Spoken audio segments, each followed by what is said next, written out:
6th, the last week of the month. We end the week on Thursday. So we'll do what we always do here. Look at the monthly chart, and you can see the monthly shaping up to be a +4 unless we get some real retraction during this week.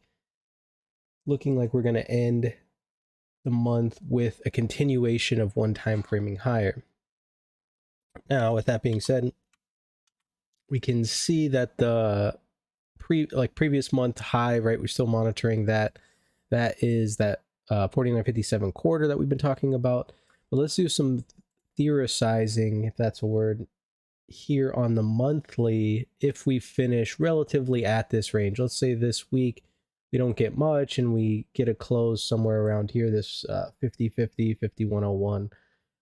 And so just to assume March opens around here, what would have to happen to signify some change on the monthly time frame would be the market have to trade below the 48.75 half, right? That would give us a cessation of one time framing on the monthly time frame. Most likely we're not going to be below there this week. Anything's possible, I guess, but just, that would be kind of the case. And so what would have to happen for something like that, if we do get an open up higher, is we're going to have to get some pretty decent downside pressure to make that happen, right? And so it just gives you a little bit of insight, or kind of helps you use the creative part of your brain to think about what the possibilities are, or what could happen, right? Because the market is not a perfect science. It's more of an art, as Jim Dalton calls it. And so you always want to be using that that analytical part of your brain and the artistic part of your brain as well. Switching over here to the weekly, you can see we are still continuing this kind of one time framing higher. We can see we're holding this trend line, fairly decently. Move this little tick down here. So we're have a nice trend here on the weekly, still continuing up. Last week, not a +4 week, just because of where the open was, right? So we opened lower than the previous week. So there was a little bit of downside pressure towards the latter part of T2 week, but last week, for the most part, after a peak below, we finished up on the high, setting an all-time high, 51.23 quarter, and so far just kind of holding up here. We are trading a little bit lower now from the close from last week. The close was 101 half, but we're trading at 03, so relatively the same spot.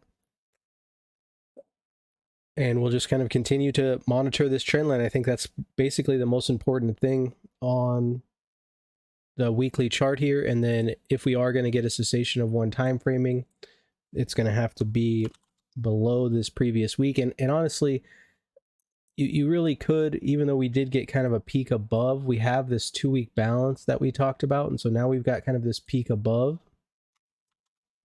And with that 51.03, right, that still holds us above. So we still want to kind of be monitoring this previous week's high, which is 50.66 half, right? The previous all-time high. Should we break below that, we start to re-enter this 2-week balance, and the market, to me, would seem a little bit weaker, and possibly look to trade back towards that 5K level. So that's just something that we want to be paying attention to there. Now on the daily, we did get a +4 on Friday. So we had, but it was a little bit of a divergent +4, right? Because the close was lower than the open, but still all data points were higher. So we still want to be aware of that close, which was the 101 half. And we still have this rather large gap here down below. And you can see the balance here a little bit easier, right? I talked about this kind of 2-week balance. We got this break above. So the market's going to either look for acceptance. If it fails to find acceptance under here, we'll be looking for that 50.66 as kind of the last straw. And then most likely next test down, the 50.37, right? Definitely a level that we've talked about before. And then the next level down, the 5K. And then really the low of that balance, or kind of the excess of that balance, is that 49.60. And that basically takes us right to the trend line. And then below that, you start to get, you start to get real slippery, and we have to just kind of wait and see what the market brings from there. Now, switching over here to the profiles and doing a little bit of a review from Friday, we can see Friday opened up on the high, right? Opened up on a gap. We set a new all-time high. That's that 51.23 half. We actually have some excess for the first time in a while. Typically, our all-time highs have either been looking like Thursdays, which is that poor high, or they've been getting set in the Globex session. So there's finally some excess, and then Friday brought us a double distribution. A double distribution to end the day, right? And then we ended the day for the most part on the low. The low's a little bit lower, but for the most part on the low, settling at 51.01 half. Now you can see overnight inventory pretty much 100% net short. Actually caught a pretty decent short here from the 675 this morning. So that's going pretty well, but it's about to get closed out. But because this was a +4 day, we do want to be careful being long, or being long below the settle, which actually sets us up pretty nicely. This is kind of where I like the +4s to settle, makes them a little bit easier to trade. And so right now we're looking like we're going to open up inside the previous day's value. Still 20 minutes, so who knows? But a break below gives us play number one. We look back to back test and look to trade lower here. So that would be kind of that setup. And then the same idea here. If we break the value area high, we look to trade high, and the settle kind of being our line in the sand. Now, if we merge these two profiles together and you get this kind of larger double distribution, you see these single prints here below, right? And then you have a smaller distribution. So almost like a triple distribution here. You can see where most of the volume on the cumulative profile has been set in, right? Even though this does have a pretty decent amount of time spent, not a ton of volume, and still really not as much time spent as this upper distribution.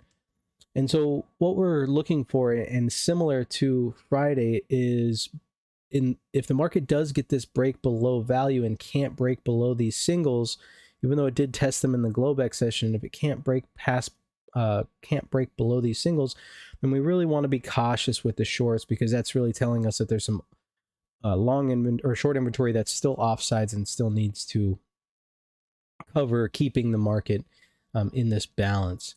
Now, this middle distribution is kind of the most important distribution, and I wouldn't be surprised to see a little bit of this, right? A little bit of rotation back and forth. If the market still does have, right, all these people that are trapped below in this gap, holding above that 66, have to cover. So every time we get down, they have to cover. We run out of buyers, have to cover. And what that would do, if this is true excess, this upper distribution and the excess on the high, what that would do would give us give the longer term seller the opportunity to accumulate inventory, right? Because all of these sellers down here are becoming buyers as the market climbs up here.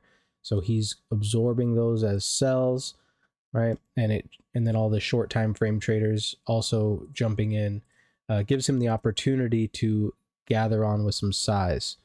Now, that's just kind of one perspective, right? If we do climb above these single prints above, well, then most likely that high is not safe and most likely will be tested. You definitely don't want to fight the trend, but we do have excess on the high, and so you can at least have a relative justification as far as us short time frame trading to get short, right? In the past couple of days, we really haven't had that opportunity, just because the market has been so strong, and even the downside references have just been basically absent.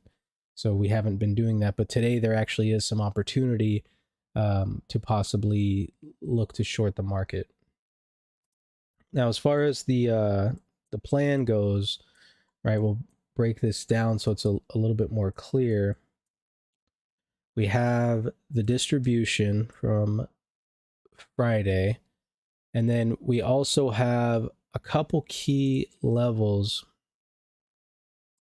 which is the single prints here, which is like that 50-90. And so that's going to be kind of the breaking point. So should the market break this low, which is the value area low, and you could call it the 50.97 if you want, we get that break, can't break the settle, then we can look to trade it back down towards these singles. Now back down towards these singles, it starts to get a little bit cautious, but if there is a break, we should look to trade past that mechanical pullback and probably back towards this ledge, which is like 73, right? So that's kind of the downside target. There is kind of this 76 area, I guess you could call it there too, 76, 73 area. Now to the upside, if the market climbs above and holds the settle and breaks this value area high, which is basically Friday's halfback, that 50.88, we'd want to be seeing it hold those singles, and that's this weak spot up here in this upper distribution, and then look to test the high. And of course, there's not any real targets above that because, you know, we haven't been up there even on a back adjusted chart. There just hasn't been any test below that.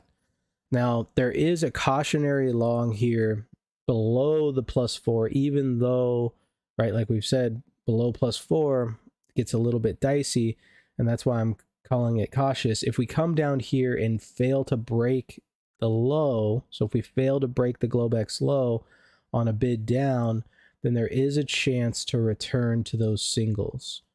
So that's something that we want to be cautious of. So downside move that fails to fill singles may be faded back to the settle. All right.